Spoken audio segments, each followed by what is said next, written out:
U.S. government spent over $2 billion on a single B-2 stealth bomber, only to realize they could barely afford to fly it.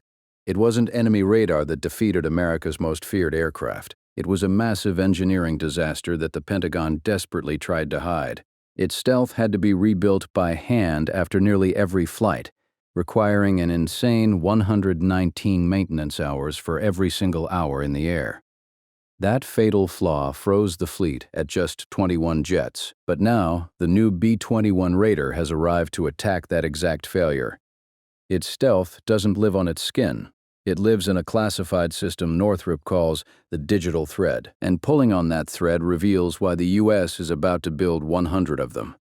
Start on the factory floor, because that is where the real story lives.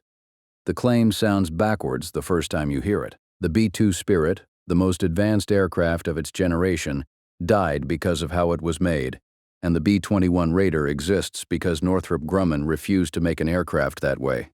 Twice. Here is what how it was made means in practice.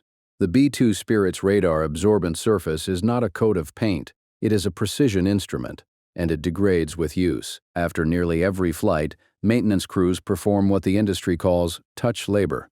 Skilled technicians restoring the radar absorbent material, what engineers call RAM, by hand so the aircraft stays invisible to radar. Some access panels on the B-2 cannot even be opened normally. Crews scrape away the radar absorbent coating to reach them, do the work, then reapply and cure the material. Government Accountability Office testing in the 90s found that low observable repairs took 30 to 80 hours to repair and cure. For comparison, the B-52, a bomber designed in the 1950s, needed about 53 maintenance hours per flying hour, and the B-1 billion needed about 60. The B-2 more than doubled them. The aircraft can't simply sit outside between missions either, because weather degrades the skin.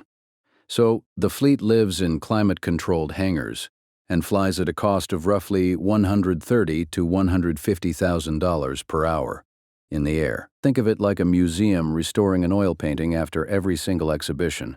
The painting is genuinely a masterpiece, but the institution doesn't own a painting anymore. It owns a permanent restoration project. That is what the Air Force discovered it had bought, not 21 aircraft, but 21 perpetual prototypes, each one reperfected by hand forever. Production never actually became production. And then the customer stopped buying. When Northrop won the Advanced Technology Bomber contract in 1981, the Air Force envisioned 132 aircraft. The B-2 first flew in July of 1989. 2 years later, the Soviet Union, the entire reason the aircraft existed, collapsed. In January of 1992, President Bush capped production at 20 aircraft in his State of the Union address. Between 1990 and the start of 1992, the order book fell from 132 to 75 to 20. A 21st arrived in 1996, when the Clinton administration paid roughly $500 million to convert a test airframe into an operational bomber. Now, watch what that collapse did to the price, because this is the part the price tag hides. Development money works like the cost of building an oven. You pay it once, whether you bake 100 loaves or 20. By 1997, the Government Accountability Office put the total B-2 program at $44.7 billion for 21 aircraft, an average of $2.13 billion each. Actually manufacturing each aircraft cost about $737 million in 1997 dollars. Everything above that was the oven divided by a vanishing number of loaves. Cutting the order didn't shrink the bill. It shrank the divisor. Northrop saw the trap closing and tried to escape it.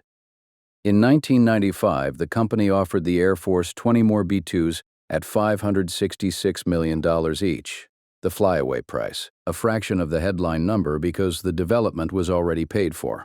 The Congressional Budget Office ran the numbers anyway and found the life cycle cost would still reach $26.8 billion against munition savings of under $2 billion. And Congress declined. Here is why even the discount couldn't save it. A hand-built aircraft never gets meaningfully cheaper to own. Every airframe still needed its artisans and its climate-controlled hangars. And the skin still demanded those 30 to 80-hour repairs. The flaw was structural.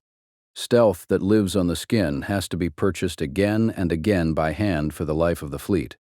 30 years later, at the exact same address, Air Force Plant 42 in Palmdale, California, Northrop Grumman is building the B-2's successor on the opposite philosophy. Northrop won that right in 2015 when its design beat a joint Boeing and Lockheed Martin team in the long-range strike bomber competition, the program the Air Force calls LRSB. Before any metal was cut, the B-21 Raider existed as a complete digital model iterated through thousands of design variations inside a computer. The difference showed up where it counts.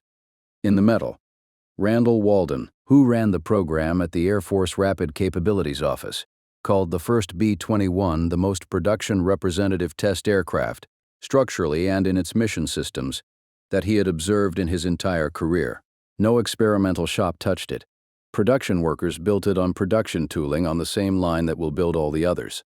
Then came the moment that proved the model.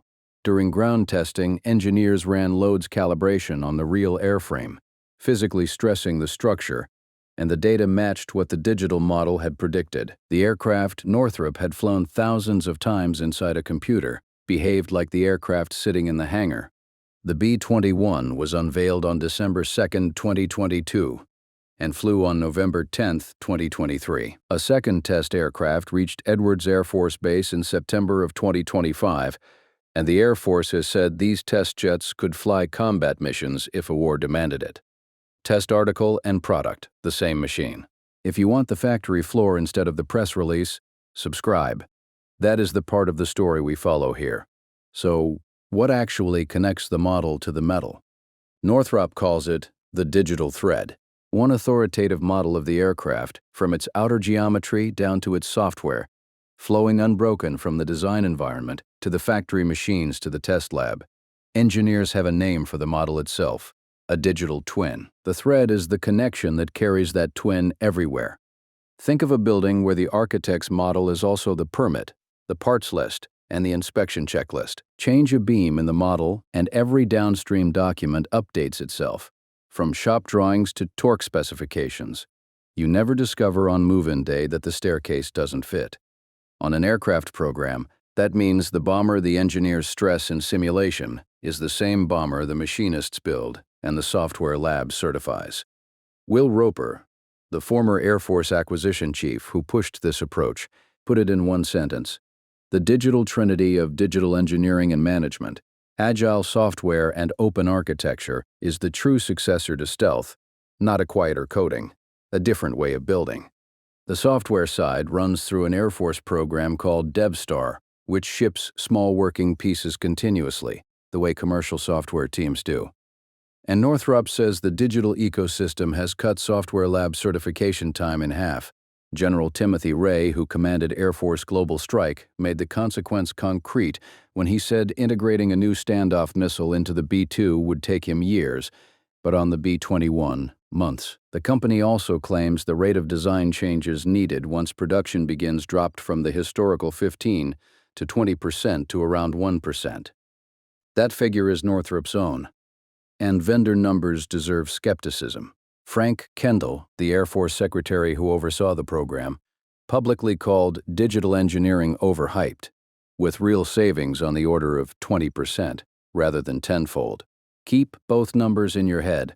Even the skeptics' 20% compounded across 100 airframes is the difference between a fleet and an exhibit, because this time the price is not a hope, it is a contract. The early production lots are fixed price, which means that when costs run over, Northrop pays, not the taxpayer. And Northrop has paid a $1.56 billion charge on the first 5 production lots in late 2023. Then, another $477 million in early 2025 as it reworked the production process. More than $2 billion of the manufacturer's own money, absorbed to make stealth behave like a product. The B-2's economics punished the customer for every airframe it bought. The B-21's economics punished the builder for every inefficiency it ships. Same desert, same company, inverted incentive. So, here's the question this whole story turns on. Tell me in the comments which fleet you would trust a war to. 20 one-hand-finished masterpieces or 100 repeatable products. The Air Force has already voted. The official price target works out to $692 million per aircraft in 2020 dollars. roughly a third of what each B-2 cost. On February 24, 2026, the Air Force and Northrop finalized a $4.5 billion agreement to expand annual production capacity by about a quarter. With the first operational aircraft projected for Ellsworth Air Force Base in 2027, the fleeted builds will carry both conventional and nuclear weapons, replacing the aging bomber leg of America's nuclear triad. 2 test aircraft are flying, a third is being ground tested while 2 more take shape in assembly. And by March of 2026, the Pentagon was studying something the B-2 generation would have found unthinkable: a second production line for a stealth bomber. The number keeps wanting to grow, too. The program of record stands at 100 aircraft, officially unchanged for now, but General Thomas Bussière, who commands Global Strike, points to analysis supporting 220 bombers, which implies roughly 145 B-21s. Notice what that argument is actually about. Nobody is debating whether the B-21 is stealthy enough. The debate is entirely about how many the line can deliver and how fast. Scarcity disciplined the B-2 fleet like a curfew. With 21 aircraft, 20 after the Spirit of Kansas crashed at Andersen Air Force Base in Guam in 2008, every sortie was a calculation about risking the irreplaceable. 100+ fleet ends that arithmetic, because a bomber you can replace is a bomber you can actually send. The B-2 Spirit proved America could design a plane that radar cannot reliably find. It also proved at $2.13 billion a copy that the design was never the hard part. Designing it for the production line was. In anything manufactured, the design that changes the world is rarely the most perfect one. It is the most repeatable one, and the B-21's version of stealth lives in the digital thread, where it can be copied 100 times without an artisan's hand ever touching a panel. One of these flying wings is a masterpiece America could barely afford to fly. The other is a product America plans to mass produce. When the history of stealth is finally written, which one will it call the breakthrough?